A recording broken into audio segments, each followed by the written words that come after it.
Assalamualaikum teman-teman. Perkenalkan, saya Dr. Hasna atau biasa dipanggil Nana. Di video kali ini kita akan mewawancarai Ibu Aswiliarti Adlis atau saya dipanggil Ibu Weli, seorang ketua IBI cabang pesisir selatan Sumatera Barat dan juga merupakan pasien COVID-19 01 di Sumbar. Dan alhamdulillah Ibu Weli saat ini telah sembuh. Assalamualaikum Ibu Weli. Waalaikumsalam warahmatullahi wabarakatuh. Kita bersyukur alhamdulillah Ibu telah sembuh, telah dinyatakan negatif dari hasil swab dari COVID-19 ya Ibu. Yakinkan diri ini, saya semangatkan diri ini bahwa kita harus mampu melawan. Luar biasa sekali Ibu.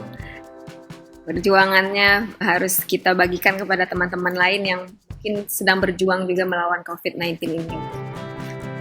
Ya, karena saya lihat memang itu ternyata ketika kecemasan kita, ketika ketakutan kita itu mungkin yang lebih memperburuk keadaan kita gitu kan. Sementara kita tahu ini virus yang harus memang kita lawan dengan peningkatan daya tahan tubuh kita gitu.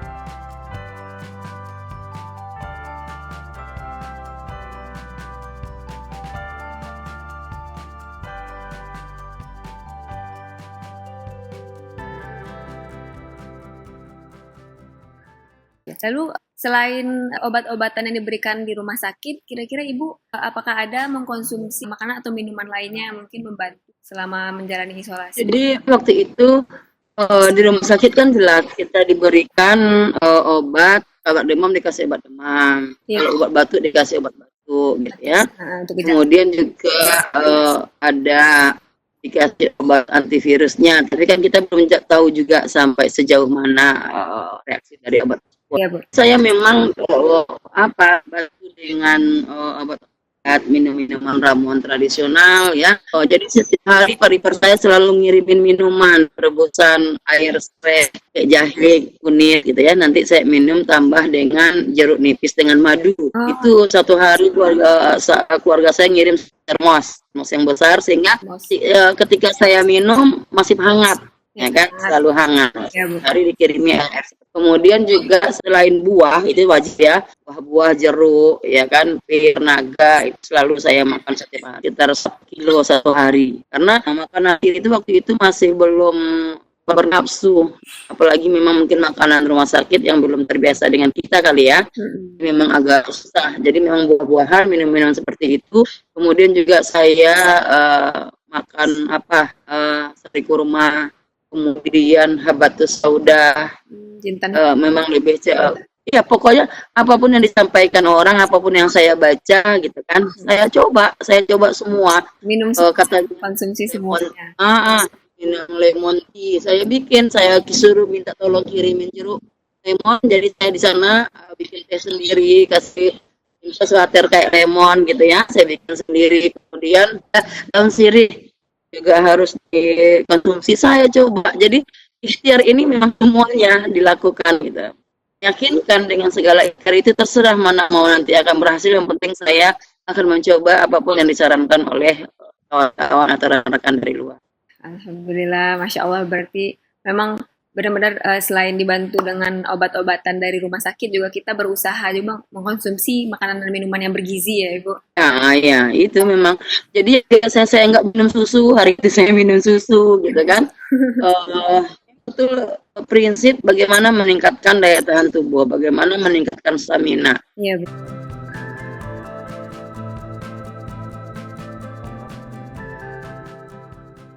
Ibu menjalani isolasi selama 18 hari di RSM Jamil Padang.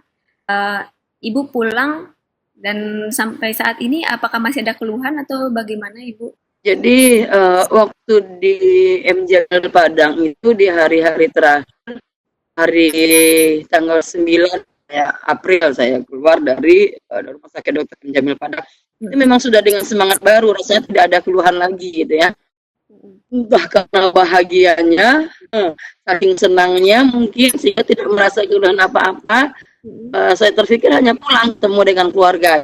Rasanya memang sudah ingin pulang. Tapi pas sampai di rumah, memang masih terasa, kan kita dikasih istirahat untuk 14 hari. Waktu itu saya berpikir untuk apa ya dikasih istirahat, padahal saya merasa saya sudah sembuh.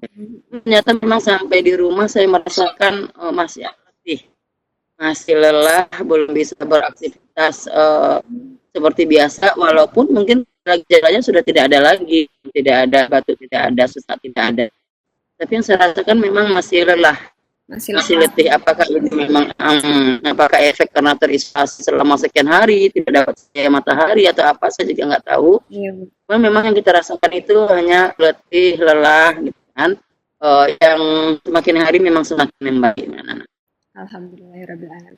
Kira-kira Ibu, apakah ada pesan untuk pasien COVID-19 yang sedang berjuang saat ini dan juga kepada masyarakat Sumbar, terkhususnya masyarakat Kota Padang yang saya lihat masih santai, jalan-jalan untuk hal-hal yang mungkin tidak perlu dilakukan di saat pandemi COVID-19 ini? Jadi mungkin karena ini kasus pandemi ya sudah mendunia dan sampai ke daerah kita, Betul. yang paling bermasalah itu saya lihat memang berita-beritanya kadang juga tidak seimbang, ya. Tidak seimbang, berita-berita yang tidak baik itu lebih banyak daripada berita-berita yang baiknya, gitu. Malah cenderung bahwa dengan COVID ini seolah-olah hidupnya tidak ada lagi, gitu, sudah ada harapan pesannya. Jadi pertama pesan saya untuk kawan-kawan yang penderita mungkin ini, yang pertama itu memang jangan cemas, jangan panik. Karena kecemasan dan kepanikan itu, ketakutan itu yang membuat kita mungkin atau yang membuat kondisi kita akan lebih buruk lagi, gitu. Padahal mungkin mereka hanya cuma dengan gejala ringan, tetapi karena kepanikannya, dia tidak bisa tidur, gitu kan, tidak mau makan, hanya karena kecemasan yang rasanya itu belum tentu terjadi, gitu kan. Betul. Jadi tidak perlu mulailah dengan berikhtiar, gitu kan. Bagaimana kita berusaha potensi diri kita untuk mengalihkan kecemasan tadi. Ya, betul. Nah, mungkin sabar gitu ya, seperti kita ambil dari Ibnu Sina, kepanikan itu adalah separuh dari penyakit, ketenangan adalah separuh dari obat, kesabaran adalah permulaan dari kesembuhan. Jadi memang yang penting itu sabar dan berikhtiar, berdoalah kepada Allah Subhanahu wa taala karena Dia yang memberi, dia juga akan mengambilnya. Jangan panik, jangan cemas, karena berusaha kita untuk merubah nasib kita. Karena takdir itu ada di tangan Allah Subhanahu wa taala.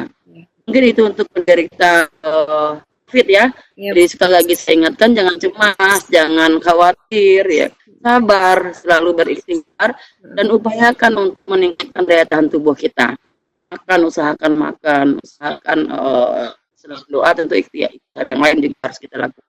Betul. Mungkin untuk penderita COVID-nya, Mbak Nana. Iya, Bu. Kemudian yang saya rasakan untuk keluarga mungkin, ketika jadi konfirm positif secara protap dari Kemenkes, kan keluarga juga harus diisolasi. Iya, betul. Isolasi ya 14 hari. Gitu. Iya, itu juga jadi beban yang berat memang untuk keluarga. Saya merasakan keluhan dari kawan-kawan yang sekarang sudah terkonfirm positif, ketika keluarganya harus diisolasi, mereka tidak siap, gitu kan. Mereka tidak bisa keluar, mereka juga harus mengikuti proses isolasi walaupun itu hanya di rumah sendiri. Gitu. Mungkin bagaimana dukungan dari masyarakat di sekitar gitu ya, Bu. Untuk sama-sama mendukung ya bahwa tidak ada satu orang pun yang mau menderita penyakit ini. Tapi ketika kita ditakdirkan untuk penyakit ini, mari kita bersama-sama gitu ya, bersama-sama mendukung. Ketika keluarganya diisolasi, kita dukung, tidak kucilkan, tidak stigma gitu, karena itu yang selama ini kita lihat gitu kan, masih ada stigma dari masyarakat, itu karena ketidakpahaman mereka sebenarnya gitu kan. Nah, saya menghimbau untuk keluarga tetap semangat, mari kita support yang sakitnya, dan untuk keluarga memang sabarlah isolasi di rumah, karena kita nggak tahu kalau kita masih keluar bagaimana memutus rantai penularannya. Jadi siapa-siapa yang merasa ada terkontak dengan penderita terkonsultasi di rumah, ya kan, 14 hari, sehingga penularan COVID ini bisa kita cegah. Nah, itu tadi wawancara singkat dengan Ibu Welly, seorang pasien COVID-19 01 di Sumbar. Sesampainya di RSUD Painan, memang waktu itu ditanyakan apakah punya riwayat perjalanan keluar daerah, gitu kan? 14 hari. Kalau keluar Sumatera Barat tidak ada. Waktu itu hanya ada mengikuti acara pertemuan ke Padang tanggal 12 sampai 14 Maret di hotel.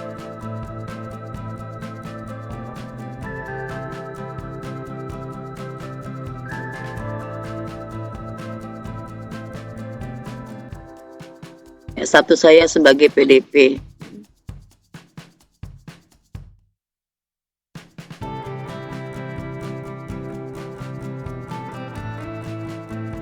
Nah, untuk teman-teman yang sedang berjuang melawan COVID-19 di rumah sakit ataupun mungkin isolasi mandiri di rumah, harus semangat, tetap harus berjuang melawan penyakitnya, harus berusaha makan makanan yang bergizi walaupun memang tidak enak karena kondisi tubuh yang lagi mual, nyeri tenggorokan, sesak nafas, batuk. Mungkin untuk yang teman-teman yang lagi isolasi mandiri, jangan berkontak dengan siapapun. Usahakan hanya di kamar saja, jangan sampai kita malah menzolimi orang lain dengan menularkan penyakit tersebut kepada orang lain. Jangan lupa pesan dari Ibu Welly tadi, pokoknya kalau tidak terlalu penting, tidak usah keluar rumah. Kalaupun memang harus bekerja atau membeli bahan makanan, membeli obat-obatan, nah itu tidak apa-apa keluar rumah, namun tetap harus jaga jarak dengan orang lain. Setiap keluar rumah, usahakan memakai masker. Masker kain cukup, karena masker medis itu untuk tenaga medis yang sedang kesulitan APD, alat pelindung diri. Semoga video ini bermanfaat, semoga teman-teman yang menonton bisa lebih tercerahkan, bisa memahami bagaimana sih sebenarnya perjuangan orang-orang dengan COVID-19 ini.